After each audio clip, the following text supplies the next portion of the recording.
Okay, so Kaseya, you fairly recently published your State of the MSP Industry 2025 Look Ahead report. And I think memory serves, there were three key themes, which is, I suppose, growth slash competitiveness, untapped opportunities, and the need to embrace innovations. So yeah, maybe just give us that high level view and then we'll drill down into some of the other findings if that's okay. Yeah, I mean, we're at a unique time, and I think the report shows that in our industry.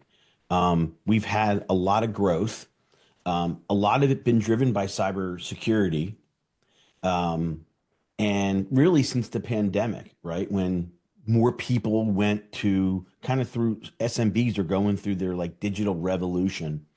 And so with that, there's new areas, right? Continued areas within security and some new areas around AI and automation that MSPs need to be on the forefront of, um, both internally and externally in terms of the service offerings to their customers.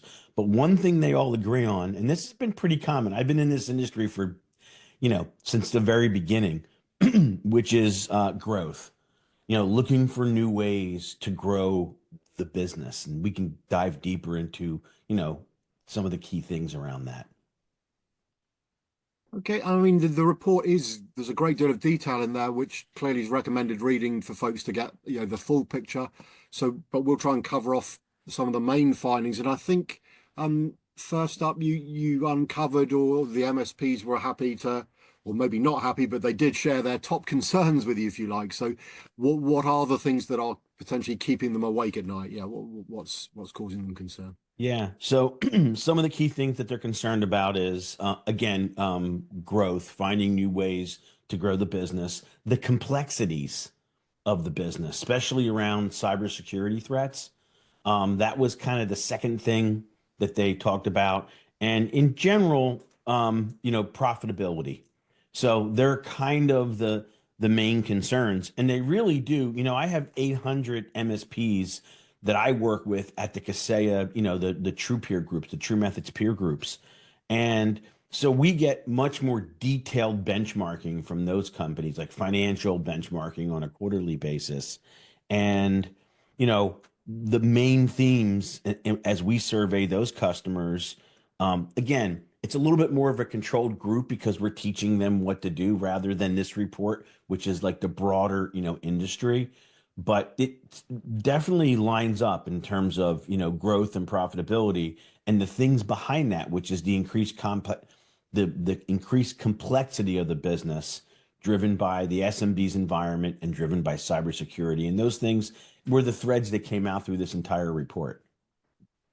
And the good news, you've referenced SMBs a couple of times, is that I think that everyone is saying, or the findings are that SMBs are in particular, they are increasingly turning to the MSP for a variety of reasons. But I'm sure the complexity you mentioned is one of them. But yeah, give us the background as to why so many of them are turning to their MSPs for help. Yeah, it's funny. I'll date myself a little, but if I look back to when I first got into this business, like in, before the year 2000, late 90s, you know, pretty much back then, anybody that had more than like 50 employees had like a person that took care of their IT stuff. And then it was like 100 employees and then 200. And now I feel like most SMBs, at least I'll use 500 employees and down, but it's probably a little higher, are or will use an MSP or an MSSP for all or some of what they do. Because if you think about the amount of disciplines that it takes, right, to really be productive and secure, a company that has 100 employees, it's the same as one that has 3,000, but they don't have all of those departments. And they're not going to be able to attract best in breed people for each of the disciplines, train those people, And those people, by the way, don't want to work for them, right? They want to work for an MSP where they can be multidisciplined, and have a career path. And so all of those factors, have led to the point where, and we see it happening every day. One of the ways, Phil, that I can gauge it is, we track uh, our MSPs that we have in peer about how much of their business is co-managed. In other words, how much of it is they're the entire IT department to a 60 user business, and how much of it is a little larger company that has, maybe they have a support person, they do certain things, but they outsource key things like security, to an MSP, and that revenue, like quarter over quarter, continues to rise. Okay, but so the SMBs are looking for this help, but I think the report uncovers or suggests that some MSPs, not all of them clearly, but some have yet to sort of understand how much this opportunity is and to take advantage of it. And I think the suggestion is that the smaller MSPs as a group in general can maybe learn lessons from the higher earning MSPs. So there's lessons to be learned from some more successful peers. What's going on there? So if you think about it, the little larger, slightly larger MSPs, in order to get there, they've had to mature their operations, and they've had to mature their security postures. And what I have found is that they go together. Like, it's very hard to secure your security posture when you have not matured your business operations. So if you're a small MSP, many times that means, because we have a group we call True Peer Emerge, that's all people with 5 or less employees. So they're emerging MSPs. And what they need to do is they need to partner a little bit. Do you know what I mean? In terms of making sure they partner with the right security vendor, maybe even some things around support desk or knock, so that they can tap in and offer a more mature solution to customers, because that's really what an SMB who's going to be co-managed want. They want a more mature solution than what they could offer themselves. Okay, and no surprises because you've referenced it a couple of times, and maybe other than AI, which I know we will mention a bit later, but cybersecurity is sort of front and center, and probably the number one issue ongoing for folks. And that's still an opportunity for MSP, so they haven't all grabbed. And also, I'm thinking cyber insurance is potentially becoming more of interest as well. So, just your thoughts as to, as I say, everyone's aware of cybersecurity, but where's the disjoint in the sense of why aren't at least some SPs fully, realizing the opportunity it gives them, I suppose. Yeah, what I'd like to say is, and I spend some time on this. I'm a business analyst on a MSP cybersecurity podcast, so I spend time every week on this. And what I have seen is, like, what I call the cybersecurity poverty level has risen with MSPs, but not all of them have got to a level of maturity. And part of this is really, Phil, the commercial model. This is interesting. So, uh, about this time last year, we were getting ready for Connect Vegas, and we made the announcement of K365 Endpoint, which included Rocket Cyber, right? Our managed detect and response, our MDR. So part of my job is, because I have the peer group, I call a bunch of people and I talk through the solution ahead of time as we're getting ready for launch. And what was really interesting is the majority of people I spoke to, when I asked them, hey, do you have MDR? Yes. But when I asked them how many endpoints they had on RMM and how many they had on MDR, they were almost always different, right? They didn't have it. I'm like, well, why don't you have it everywhere? And they're like, well, not all my customers see the value in it. And it was really like a light bulb went off in my head. It's like, wow, we're not offering the thing that we know is best to all of our customers. And I know it's hard for MSPs sometimes to ask their customers to invest more, but it mainly it's because the customers don't understand the risks. And that was probably the most important thing about Kaseya 365 endpoint, is that now it's included, you can offer it to 100%. So even like everybody saved money, but even if you wouldn't have saved money, think about the impact now of knowing that every customer has that. And the same thing happened when we released user with SaaS alerts included. So cloud detect and response. Most of the customers didn't, many of them didn't have cloud detect and response.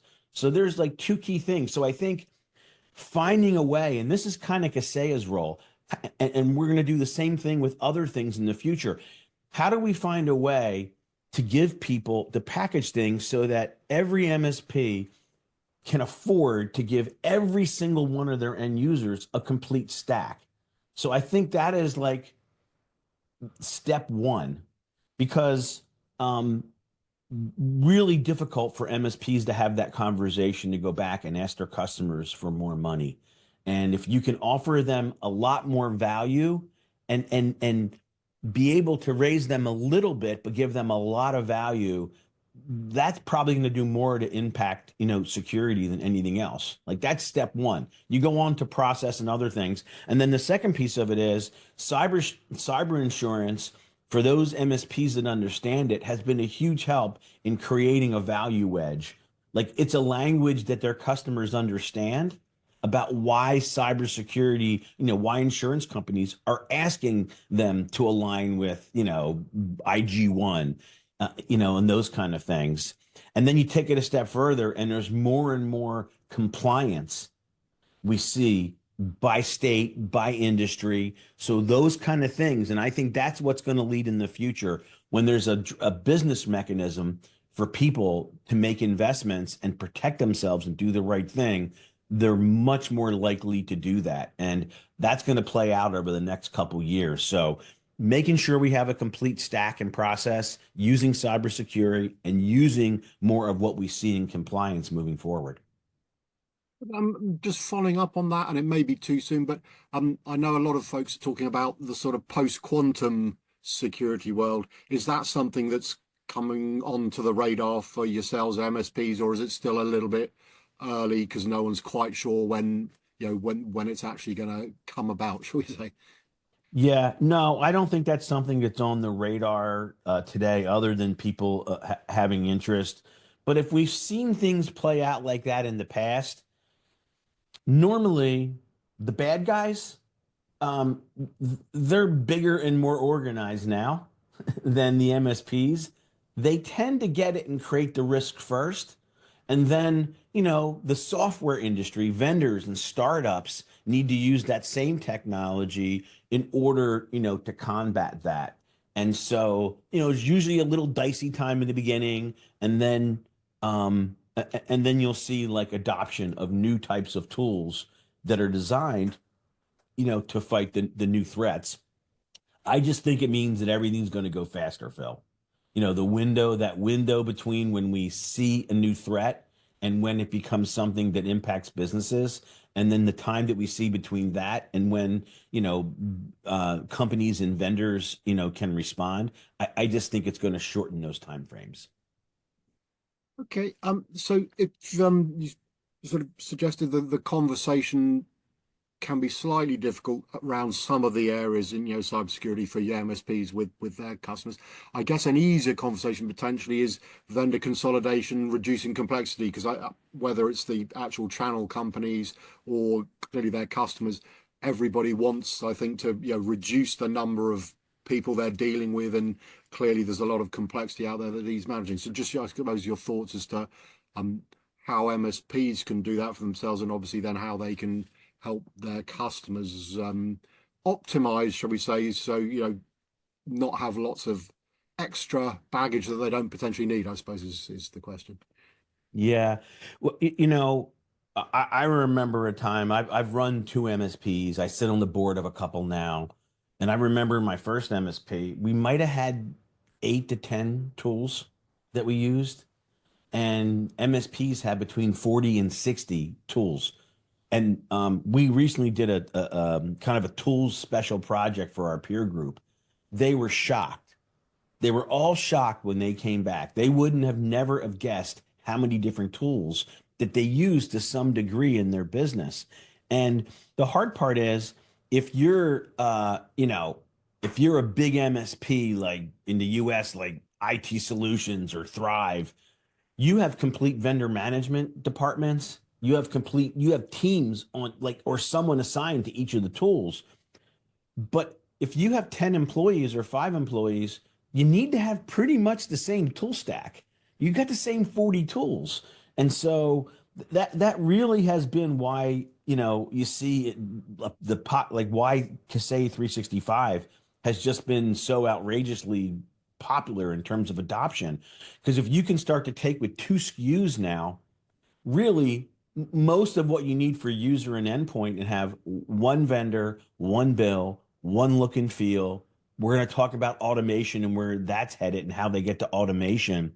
It's really a big advantage. And I look at it and say, it almost has to get to that point. Like they can't keep adding more tools. And you hire a new person. What are you going to do? Train them on 40 different looks and feels and go in and out of 40 tools? It's untenable. And so we'll talk. Let's talk about that piece of it.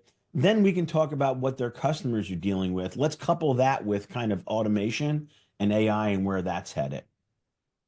Yeah, no, I mean that's fine. So you mentioned the sort of automation. I'd had AI a bit later as in it, but clearly automation and AI are pretty much linked.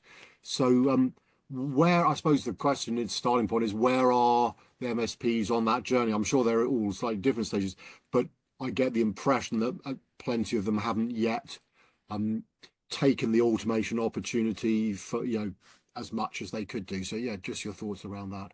Yeah, I think we're very early. If it very early in the process, um, we see more and more of the early adopters. And the way I kind of follow it, it's not a lot different than like conceptually than security. I just think it's going to move faster. Where the MSP will start to use automation and AI internally in their business. And MSPs tend to go to like things that impact their particular business, which is maybe, increasing the efficiency around, what a tech can do, right? Like that's where they tend to go. But the best ones are using it the way an SMB would use it, which is they're using it in all areas of their business. They're using it in their sales and marketing. They're looking for all of the gaps because they have, the ones that have this knowledge, to do that. And I think it's really important, like almost like you have to have like a center of excellence. And the same way that MSPs had to get to the point where everybody kind of had to see security as like a lens that they look through in order to change the culture, the same thing has to happen. And it's hard to do with automation, but we see the ones that are doing it. And now they've matured enough, not only to get those efficiencies, but now they can go to their customers and they're realizing that their customers now are using 25 different, software packages that they didn't know they were using or what they were trying to get from them, and that they have these gaps that automation can fill. And so I think you have to put your mask on first, right? Before you can help someone else. And so again, the top companies that I have seen in the past 10 years in my peer group, they were mature in their business. They became security first MSPs, and they used that to build stronger relationships and sell more recurring revenue at the right price. That same opportunity now, we're at the precipice with automation and AI. And I suppose the other, Does that make sense? yeah, no, that does. But I'm going to ask as well. The, that sound, clearly does clearly make sense. But I guess the difficulty for a lot of people is to understand, if you like, where the human involvement ends and where automation takes over, because that can, lose you customers if they think they're being, neglected to a certain extent. So there's an art to it. So do you have any thoughts or advice as to, how an organization can work out, how the Again, two can coexist as opposed to potentially, putting the humans too far out of the picture so that the customer service maybe suffers, just as an example, if you like.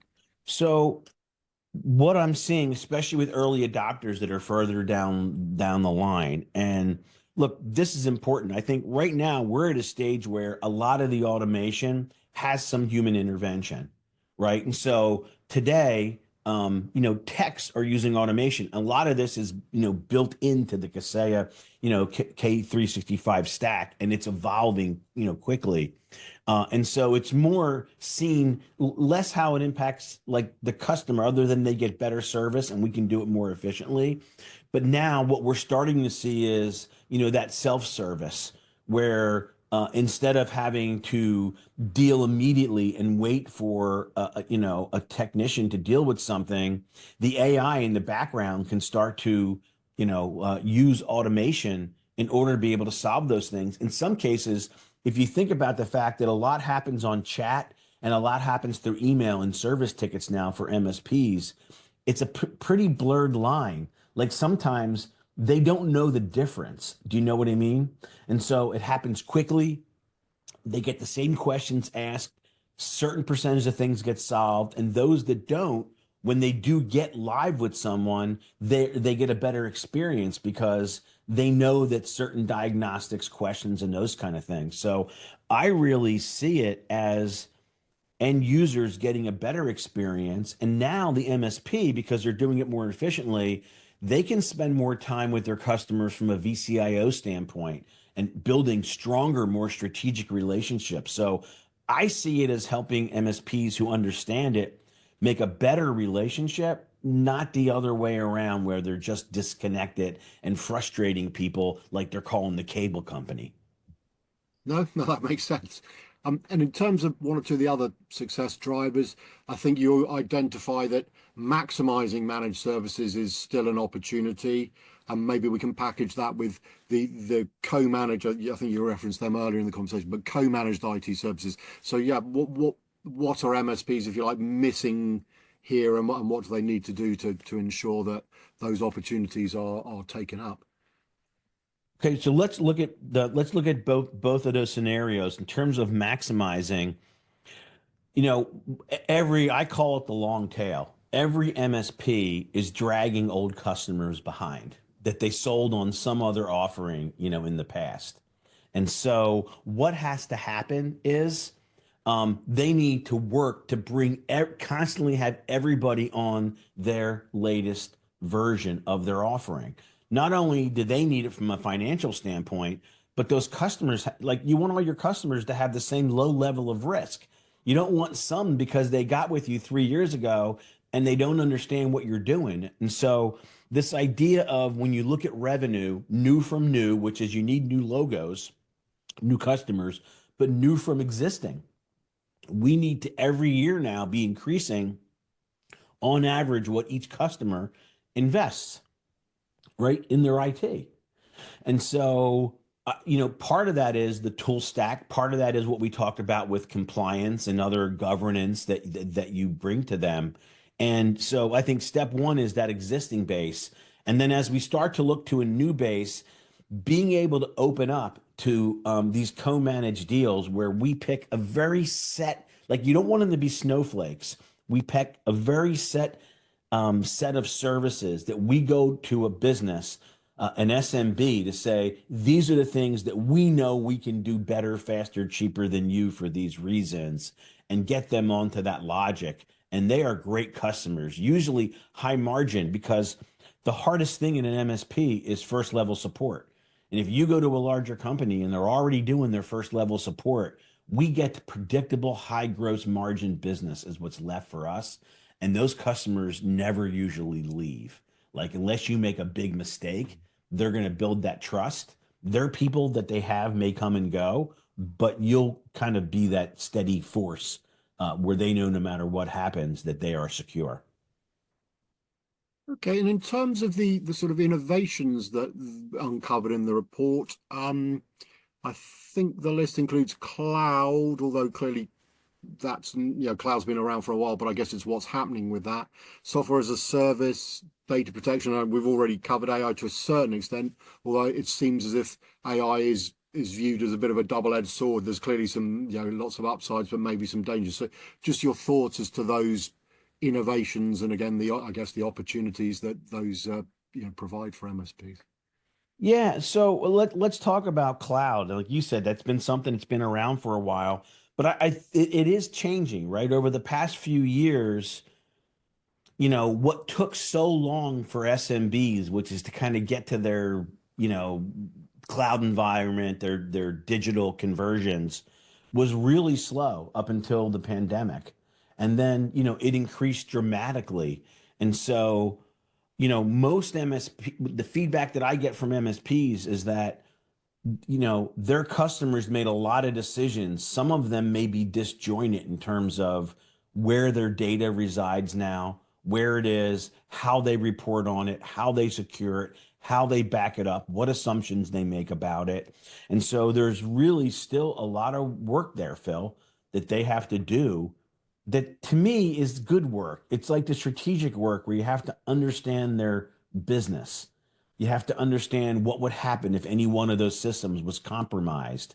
And is the backup plan, is the security plan consummate for each of those things? And so to me, that's a huge opportunity for MSPs. And there's still more meat on that bone in terms of, cloud and also the protection of that. So I think there's been this false thinking that because it's a cloud offering, that it's secure and that it's backed up in a way that would be meaningful based on your particular need for that software. And many times they're learning now that's not the case, that it's their responsibility to ask the right questions, many times to back it up on their own and have a level of security and monitoring on these third party applications. So I feel like from that standpoint, I'm just starting to see MSPs really dig in and change their mindset, right? From what we were securing to what we're really securing, today, and kind of get some of those assumptions that SMBs have made that are not true. And in terms of the sort of takeaways from the report, I think we have touched on them already, but I think it's the sort of following the high earner strategies, for the other folks, automation and AI, and maximizing profitability. So if those are the sort of things to focus on, I suppose the final question or thoughts from yourselves would be, how do MSPs sort of, what do they need to do to get there? I suppose there's at one level they need to obviously invest in some solutions, etc. But do the culture of the company need to change? How do they go about the refocusing, if you like, to make sure that these things are front and center for themselves? Yeah. So if I can kind of look at like, hey, some of what the MSPs told us in the report that they're thinking about or were their top priorities or top concerns, I kind of look at them as symptoms sometimes. And then I say, well, okay, well, what are some of the root causes, for it? And if we look at maybe three things, one is to making sure that they have a complete and simplified stack. And so we preach that in our peer groups. That's why, almost 75% of our peer members have adopted 365 because we have other fish to fry. Like we can't spend a lot of time on endpoint and user because there's other things that we need to be thinking about. So try to get the basics, check that box. The second thing is how do we turn that into value, both that impacts new from existing, being able to have our customers understand risks and be able to invest more, and how do we set up a competitive advantage, in the marketplace to do the same. um, and then the third piece is if we can do those two things and we have a growing profitable company, then we can afford to do the R&D. And that's what it really is, around AI and automation, because some of it, companies like Kaseya are going to hand it to you within the software, but other pieces of it, you're going to have to figure out, just like there was pieces of security that were handed to us as a solution from the marketplace and other pieces that we had to figure out how to have those conversations with customers, where to look in their businesses for those gaps in automation and AI, the same way we had to learn to do it with security. So I see a lot of parallels, but unless you have a growing company, like simplified, growing, profitable company, it's really hard to be able to do something that's so proactive as that. And I'm just wondering, maybe finally, in terms of the way the MSPs interact with their customers, do you see sort of some best practices that are maybe not commonly adopted? I'm just thinking because clearly, if you only contact your customer when you're trying to sell them another service or whatever, they might start to resent it and just think, that's the only time I hear from these folks. So, but then again, if you spend all your time giving them endless free advice and thoughts, then to your point, you're not maybe maximizing profitability. So how do the people that get it right balance the sort of the selling alongside the trusted advisor role? Is that easy to achieve? Or All right, so I'm going to try to make this one concise, but you just asked me the question I've devoted my life to for the past, 20 years, both in my MSPs. So passionate about it that when I owned TruMethods before it was acquired by Kaseya, we built the industry's first proactive VCIO software platform called My IT Process. And what I learned and what I've taught many, many MSPs is to find that balance is number one, you got to combine two things, a knowledge of their technical environment. And to me, I call that alignment or compliance, like how they line up against standards on a regular basis with learning about their business, like what their business goals are, what's important, what they can live with, what they can't live with. And when you combine the knowledge of both, and most MSPs miss that second part about asking business questions, now you can make meaningful, recommendations to them, some of which means they'll spend more money with us, but not all of them, right? And when the customer views the MSP in that way, like they're bringing them knowledge and perspective that they couldn't get anywhere else, they will spend more. And what I always tell MSPs to understand, MSPs are a very small expense to our customers. If they spend $4,000 a month with me as an MSP, they probably have expenses of four to $600,000 a month in that business. So whether they spend 4,000 with me or whether they spend 5,500, to me is life changing in terms of my results. But to them, it's literally as a percentage a rounding error. And the only reason they don't do it is they don't see how it reduces their risk, helps them achieve their goals, makes them more productive. So, if you can develop that relationship that's based on having some alignment information and asking the right questions about their business, and you combine them on a quarterly basis, and you build that relationship and they learn to lean on you, they literally within reason don't care how much they spend with you, Phil. And I know because I've watched hundreds of companies do it and I did it twice. okay, I mean Thank you for that question. no, that's all right. Sounds a fantastic end to what's been a lovely conversation. Shared some great insights, obviously, about the report and just more generally your thoughts on MSPs and how they can maximize the opportunities, work alongside their customers. So, Gary, I really appreciate your time. Thanks very much. Awesome. I'll be coming to London in May for our peer meetings. Lovely. We'll hook up then, hopefully. Lovely. Thanks again. Thank you. All right. Thank you.